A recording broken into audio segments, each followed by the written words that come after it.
संसार तो देखो बहुत विचित्र कोटि का है। संसार की तो सलाहें बहुत अलग अलग कोटि की हैं, बहुत अलग अलग कोटि की हैं। संसार की सलाह न माने तस्मात् शास्त्रम प्रमाणम ते कार्याकार्यो व्यवस्थितो। कार्य और अकार्य की व्यवस्था शास्त्र सम्मत है। देखो, ये हमारे पूर्व जन्म का कर्मों का फल होता है कि संतान आई और चली गई, क्योंकि उस जीवात्मा की केवल गर्भ में रहना और निकलना, बस इतना ही केवल संयोग था। जैसे माता गंगा जी महाराज शांतनु से जो पुत्र होता गंगा में फेंक देते, 7 को फेंका, 8वें को जब उन्होंने रोक लिया तो ये कोई नई घटना नहीं थी। ये घटना पहले ब्रह्मलोक में तय हो चुकी थी। जब अष्टवसु को वशिष्ठ जी ने साफ, वो बड़ी कथाएं हैं, उन कथाओं का, वशिष्ठ जी के पास एक नंदिनी नाम की गाय है जो सर्व सुख प्रदान करती है। मतलब जो आप चाहो, जैसे कल्पतरु तैसे वो कामधेनु, जो चाहो आप वो दे दे, और उसका दूध पीने वाला अमर हो जाता है। तो 8 वसु जा रहे थे, उनकी पत्नी एक के साथ थी, तो उन्होंने कहा ये बहुत सुंदर गाय, बोले तो कामधेनु गाय है। कामधेनु की महिमा बताई तो प्रलोभित हो गई, और उसने कहा मृत्यु लोक में मेरी एक सखी है, इस गाय का अपहरण कर लो, इसका दूध पिलाएंगे तो अमर हो जाएगी। वो गाय अपहरण कर ली। थोड़ी देर में वशिष्ठ जी आए, वशिष्ठ देखा गाय नहीं, ध्यान के द्वारा देखा तो अष्टवसु लिए जा रहे, वहीं प्रकट हो गए और कहा तुम नीच कर्म किए, देवताओं से भी श्रेष्ठ वसु होकर के एक ब्रह्म ऋषि की गाय चुराई, जाओ तुम मृत्यु लोक को प्राप्त हो। तो 7 चरणों में गिर गए।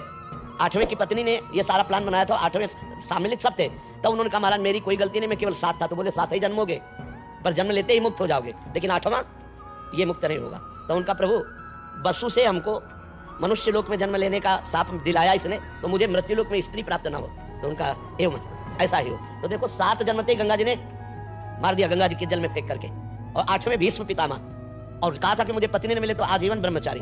सब विधान भगवान का पहले से होता है, हम लोगों के कर्मों का जाल बिछा हुआ है। इस कर्म जाल को अगर काटना है तो भगवान का स्मरण करते हुए इतना महान हम भजन करें कि हमारे सारे कर्म विध्वंस हो जाएं और भगवत प्राप्त हो जाए। ये संसार, किसी के लड़का नहीं होता तो गाँव में इतना टॉर्चर करते हैं। अब वो जो बहन है, माता है, उसके कान में जब ये शब्द जाते हैं तो कितना उसको जलन होती है। ये नीच बुद्धि के जो लोग होते हैं ना, ये टॉर्चर करते हैं। कितने लोग अपने यहाँ हैं जो पति पत्नी मिलकर के जवान होकर के ब्रह्मचर्य व्रत धारण करके भजन कर रहे हैं भगवत प्राप्ति के लिए। तो ये सब संसारी बातें तो नहीं, तस्मात् शास्त्रम प्रमाणम, शास्त्र के प्रमाण के अनुसार चलना। वैसे प्रत्येक माता पिता को ऐसी चिंता हुई है, इतिहास साक्षी है।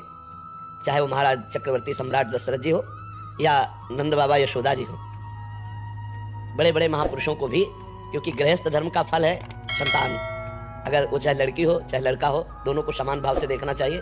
पुत्र में प्रधान भाव नहीं रखना चाहिए, क्योंकि इससे भेद बुद्धि पैदा होती है और ये धर्म विरुद्ध है। वो आज समाज में जैसे भाव बढ़ रहे हैं। पर यदि प्रारब्ध में संतान नहीं है तो निराश होने की जरूरत नहीं है। पति पत्नी दोनों फिर आगे चलकर ब्रह्मचर्य नियम ले और सन्यासी की तरह जीवन व्यतीत करते हुए भजन करें तो परम लाभ भगवान की प्राप्ति हो जाएगी।